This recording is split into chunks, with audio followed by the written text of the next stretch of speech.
So hello guys, welcome to today's tutorial. So we'll be looking at operators and expressions in Python. So we have different types of operations in Python. We'll start with the arithmetic operations. So we all know what arithmetic operations are, which is the addition, the subtraction. I'm just going to comment this out.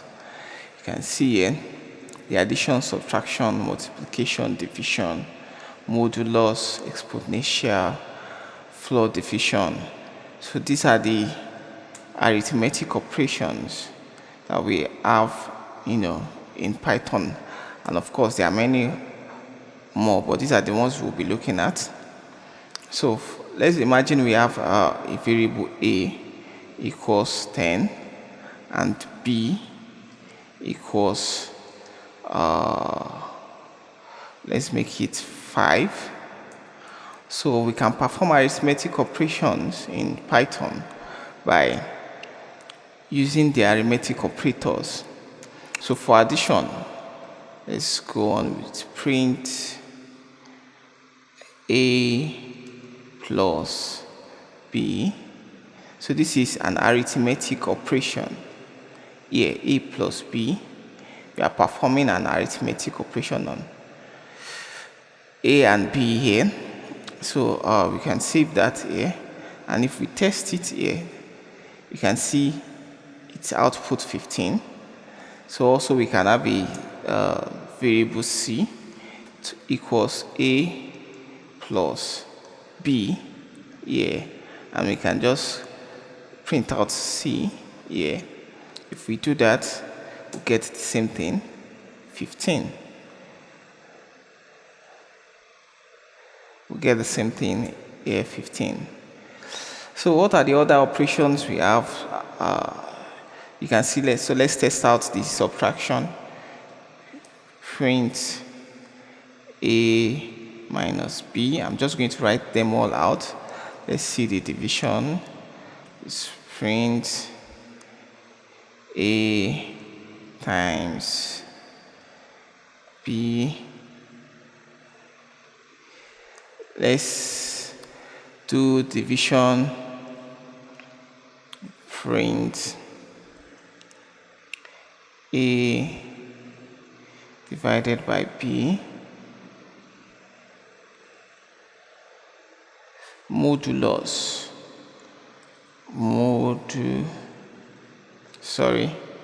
Print a modulo b. We all know what modulus is.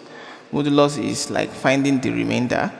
When you divide something with the other and you want to get the remainder, you want to know if it's an even number or a odd number, you use the modulus. If you divide it, if it has zero remainder, you know it is even number. So let's just do that here. So I'm going to save this, and then let's run the script so that we can see. You can see here the modulus is giving us 0. 10 modulus b. 10 modulus b is giving us 0, which is 10 divided by 5. What will be the remainder? That is modulus. We are looking for the remainder. If 5 will go here 1, 5 will go here 2. We have 0 remainder. So that is why it's returning 0 here. And we can also, let's go on and see the rest. Exponential. Print a exponential is just double asterisk b. Print, let's do the next one, floor division.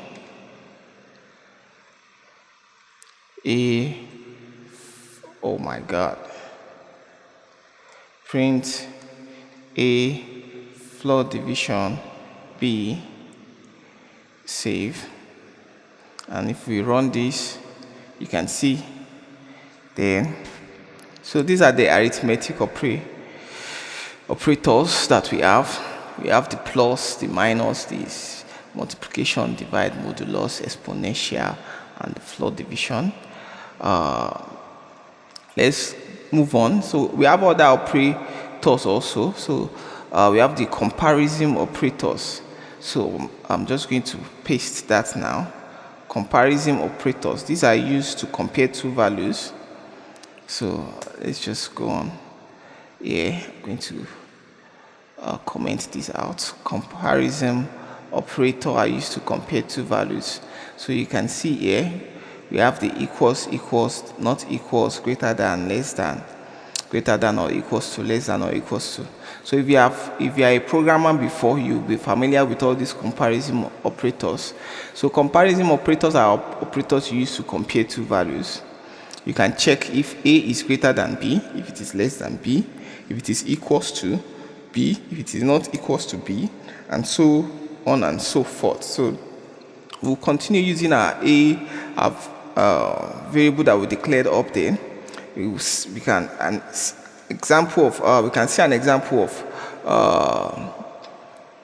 of the comparison operator by saying print A less than B.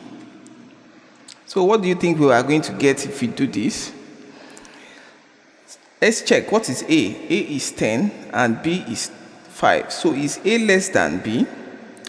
Of course not. A is 10 and B is 5. So A is greater than B.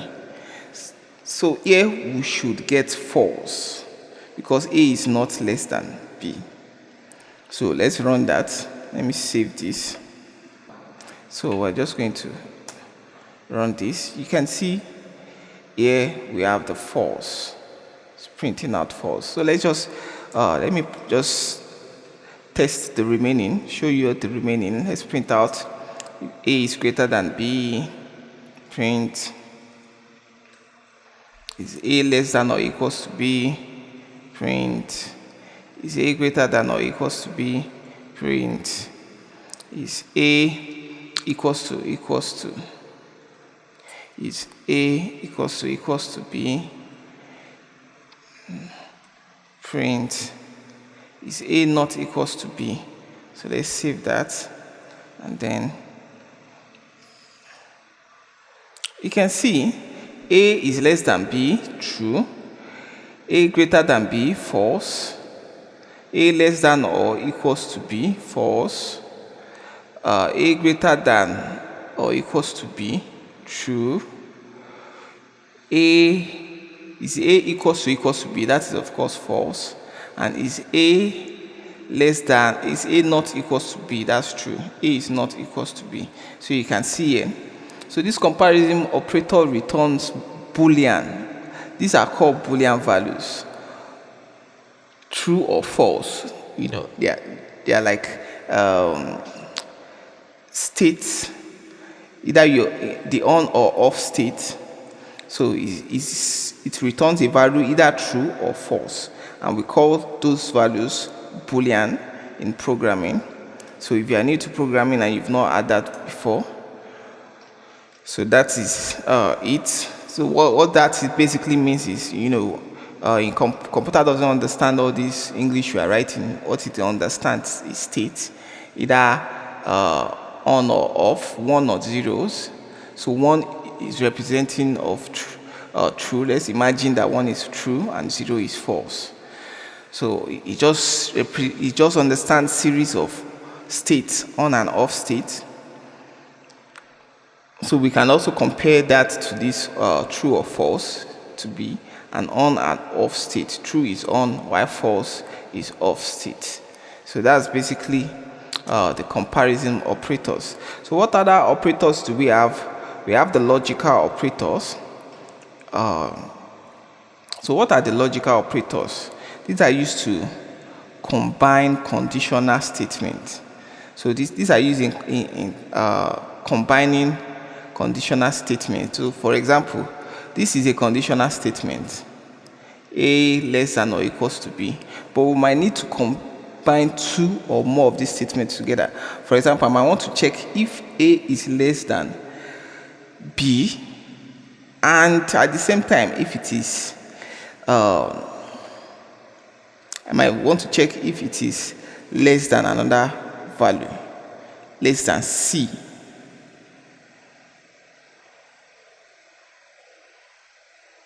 So in that case, I will use the logical operator. So for example, okay, let's come to the real world state. For example, you might want to check if your car, if you want to go out, you want to drive your car out, you want to first of all check your oil, check if you are not short of oil, and then also check if you are not short of fuel before you move.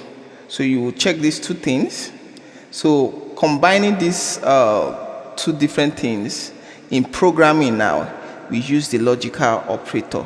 So you might say check first if oil is not empty, and also check if fuel is not empty.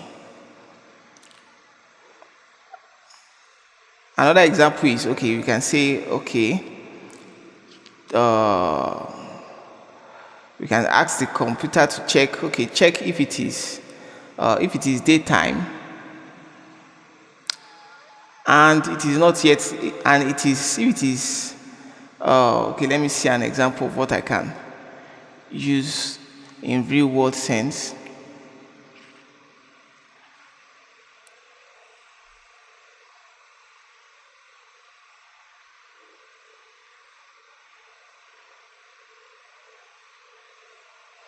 Okay, for example, in a plane, there might be a safety check that if a pilot wants to start the plane will first run a safety check to check if there is fuel in the plane's tank, and if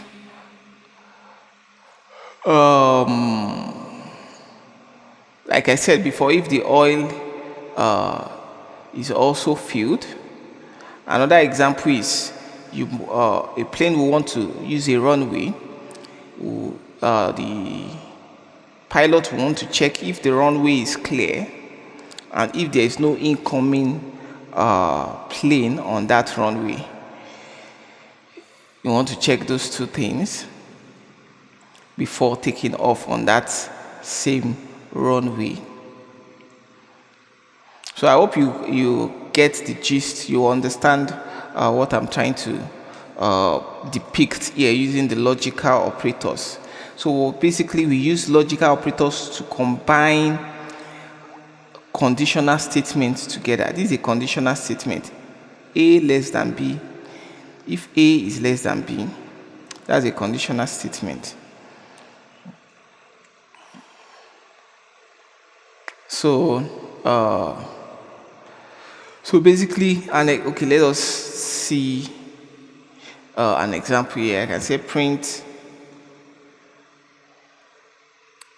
if A is less than B and A is equals to 10. So what I'm saying is here is these two conditions, are they true? If it is true, it will return true. But if one of them is false, it will return false. Because of this and, we want to check that these two values, these two statements are actually true. So is A less than B? We can see A here is 10. A is not less than B. So this is false, while this is true. A is equals to 10. So what it will give us is false. So let's test it. Let me save this. I'm just going to test this. You can see we have false here. But in the advent where I change this to is A greater than B, which it is. You remember A is 10 and B is 5. And A is equals to. So these two statements are now true. These two conditional statements are now true. So it should return true to us. So if we do this, okay, I haven't saved it. Let me save it. And then you can see true. It became true. So I'm going to comment this out so that we won't get confused by other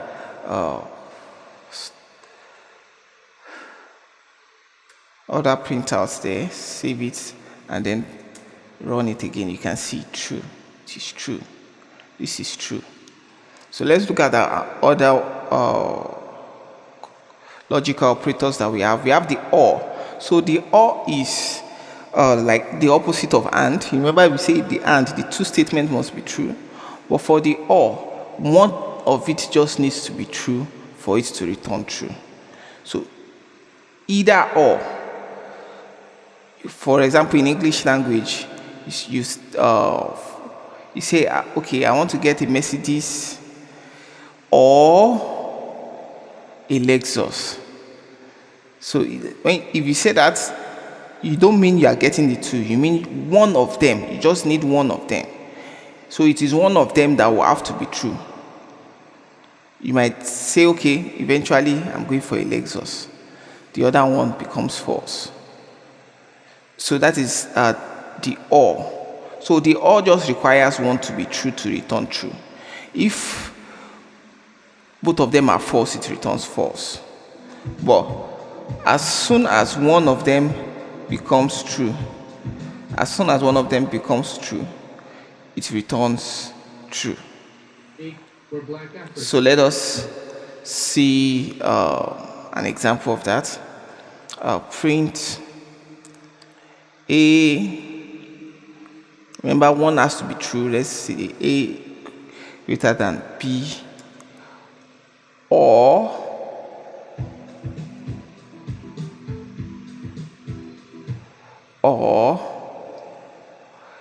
A equals to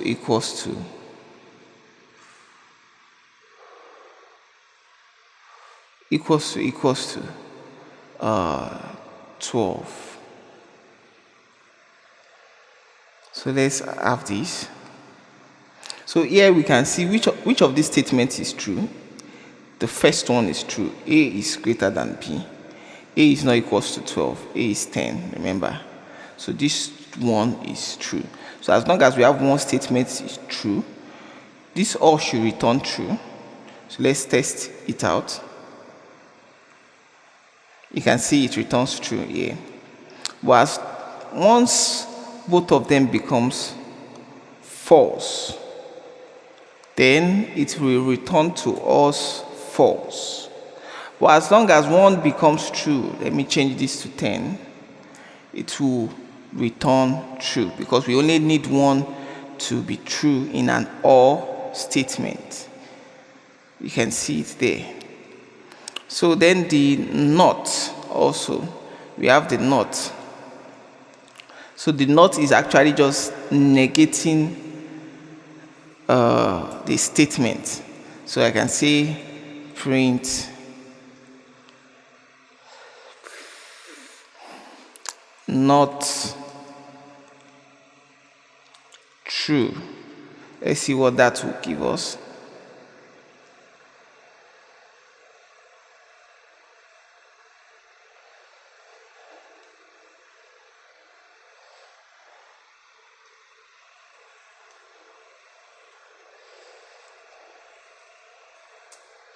You can see false.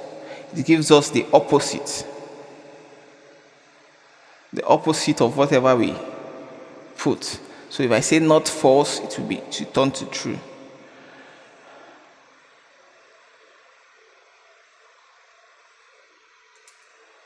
You can see. So basically that is logical operators. And then we have so many other operators which I won't want this video to be too long. So in the next tutorial, we'll be looking at the assignment operators. We'll also be looking at the identity operator and the membership operators. So see you in the next class.